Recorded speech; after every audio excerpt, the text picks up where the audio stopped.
That's a lot of fish. That 'tis a lot of fish.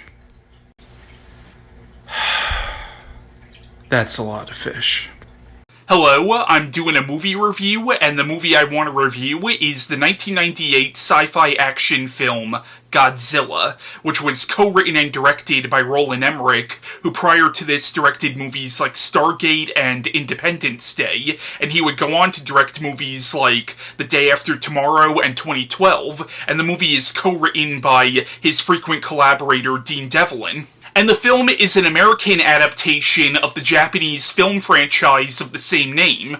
Now, I have the 1998 Godzilla on VHS, and I'm doing this review as part of my series of Godzilla reviews. Now, when I first reviewed this series back in 2012, I completely skipped over this movie because I never liked considering this to be part of the franchise. But a few years later, I did end up reviewing the movie, but now that I'm redoing most of my Godzilla reviews, I figured, yeah, I kinda have to review this one as part of this series. Now, I've really crapped on this movie in the past, but after rewatching it last night, I still don't think it's a great movie, but honestly, the worst thing about this movie is the fact that it's called Godzilla. I actually do think, had this movie been called anything else besides Godzilla, it probably would have gone over a lot better.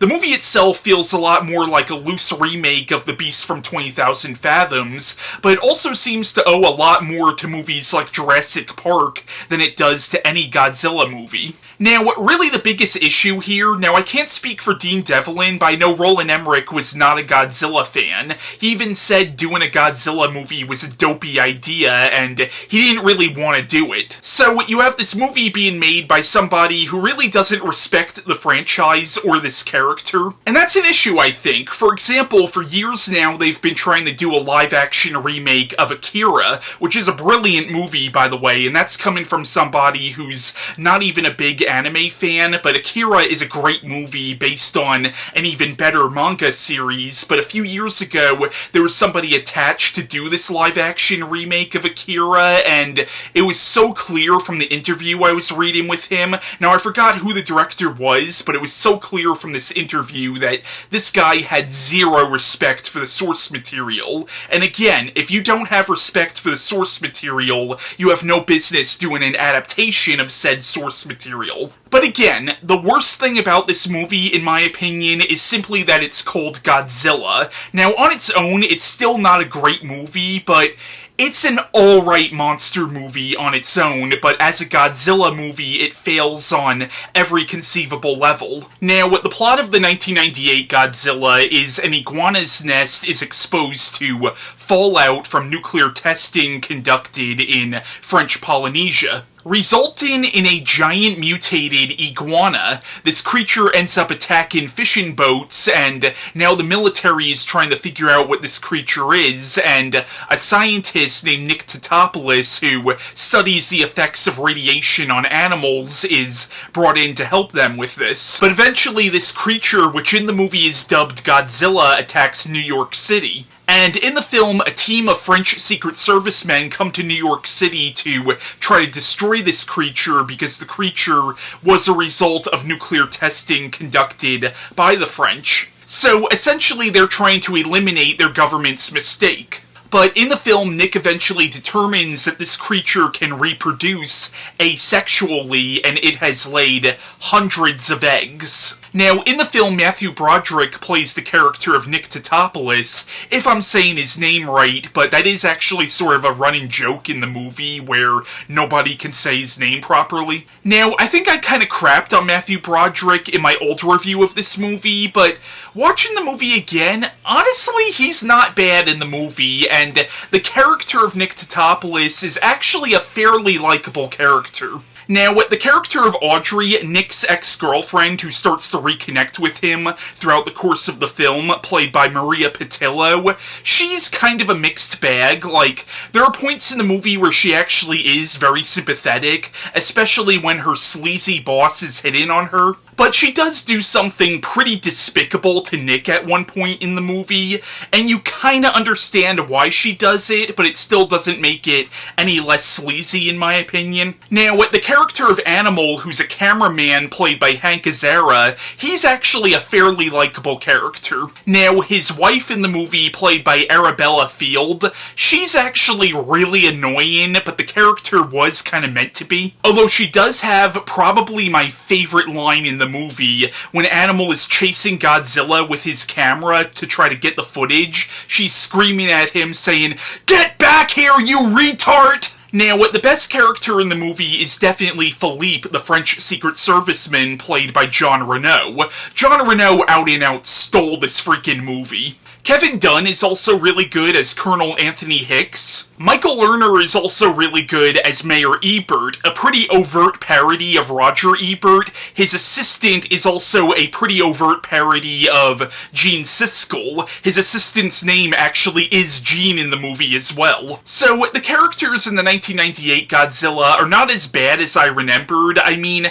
they're cliched as hell, but they're perfectly suitable for this kind of movie, which is a cheesy late 90s action movie. Now onto the antagonist of the movie, the creature itself. My biggest issue is this is not Godzilla. The creature in this movie is not Godzilla. And Toho has officially relabeled this creature Zilla. But the thing is, if you don't compare him to the character that he's very loosely based on, Zilla is actually not a bad monster on his own. It's a cool design, and honestly, it's an interesting concept. The idea that this creature can reproduce asexually, and the baby Godzillas are kind of born pregnant, apparently. Like, that's actually kind of a scary idea when you stop to think about it, because if a creature like this really did exist, yeah, we would be fucked as a species. But again, the creature in this movie is not Godzilla. Now, I have nothing against a remake doing sort of their own take on a character, but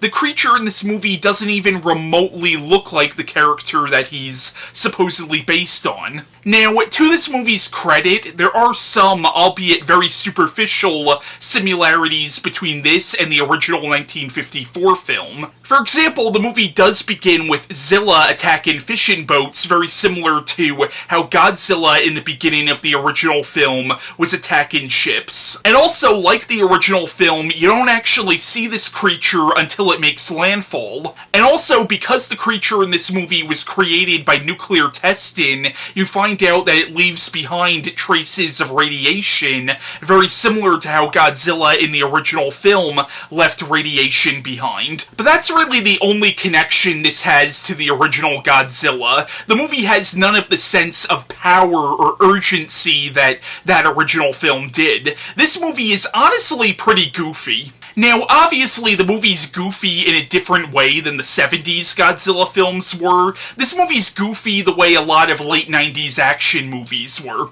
Now, while I do think Godzilla 98 is a pretty mediocre film, one thing I can say about this movie is it is well made. I'm personally not a big fan of Roland Emmerich's movies, but he is a very competent director, and he knows what he's doing behind the camera. Now, the special effects in the movie are a mixture between practicals and CGI. The practical effects in this movie are actually quite good, but the CGI in the film, it was probably ambitious for the time, but it has not held up well at all. So, my opinions on this movie are overall pretty mixed. Like, I don't hate this movie as much as I used to. Like, I hate it as a Godzilla movie, but as a standalone monster movie, it's alright. Now I want to cut to my friend Christian Feliciano giving his thoughts on this movie. When it cuts back to me, I'm going to be talking a little bit about this film's legacy. Godzilla 1998 is a piece of shit. I have nothing really nice to say about this film. And what's worse yet is that if you walked in randomly in any spot of this film, you'd just be like, what the fuck is this? Ferris Bueller? The voice of Simba is gonna take down Godzilla? It's so freaking stupid. It's like the worst. It's one of the worst films ever. It's up there with the Star Wars prequels. It's up there with the, I almost said Siegfried and Roy. The, parody movies that came out, like Disaster Movie, Epic Movie, all that stuff. Those movies are the worst. Freeburg and Seltzer, those are the names. Those movies are the worst movies I've ever seen. Disaster movie is the worst film I have ever seen, and this is up there with that. I hate Godzilla 1998. First of all, what the hell is this creature? This is not Godzilla. I may hate Godzilla's Revenge, but at least the Godzilla in Godzilla's Revenge, when the little boy went to sleep and dreamed of Godzilla, which I could do, by the way, so I pretty much could be my own Godzilla movie. But anyway, when he dreamed of Godzilla, that Godzilla was Godzilla, and Minya was Minya. In this movie, what the hell is this creature? I know they show an iguana in the beginning, but you're not telling me this is an iguana. It don't even look like a freaking iguana. What the hell? It doesn't look like an iguana. It has nothing that can even hint at that this is an iguana. It doesn't eat what iguanas eat, and it doesn't breathe atomic power like Godzilla. So what the hell was the point of naming this movie Godzilla? They should have just named it, I don't know, Attack on New York, and then all of a sudden this creature shows up. It's not even in Tokyo. That's the other thing about Godzilla. It's a Japanese creature. He's from Japan. He's part of Japanese culture. They created him. He's one of their most loved characters. And we were like, oh yeah, let's just put him in New York now because, of course, why not? So stupid. This is the worst movie. And then speaking of Minya, they decided, okay, Jurassic Park was a big hit. What can we do to compete with that? Oh, let's put velociraptors in this movie. So instead of getting Minya, cute little creature that Godzilla loves, let's make little velociraptors and just have them chase the characters around. Like that, it's what? Anyway, yeah, this movie's a piece of shit. I don't recommend this movie for anybody. I recommend everybody avoid this like the plague. Avoid this movie as if your life depended on it. And yeah, thank you so much for everything. Hope you enjoyed my review, and yeah, bye-bye. Now, this movie never had a sequel in movie form, but it technically did have a sequel in the form of an animated series. Now, I've only seen 3 episodes of Godzilla the series, but the episodes I saw were actually pretty good. Now, due to negative reception of this movie from fans, this prompted Toho to do another reboot of their classic franchise titled Godzilla 2000, which kicked off the Millennium Godzilla series. Now, in the 3rd film of the Millennium Godzilla series, Godzilla, Mothra, and King Ghidorah, Giant Monsters All-Out Attack, there is actually a little reference to this movie where there's a reference to a giant monster that attacked America that the Americans have mistaken for being Godzilla. Now, even though that was obviously an in-joke, that movie did, oddly enough, try to bring this movie into official Godzilla canon. And then Zilla from this movie was actually a character in the final film of the Millennium series, Godzilla Final Wars. Now, with the 2014 American reboot of Godzilla from Gareth Edwards, that one also has a lot of problems, but at least that movie does feel more like a proper Godzilla movie than this does. But yeah, that was my review on the 1998 American remake of Godzilla, and bye.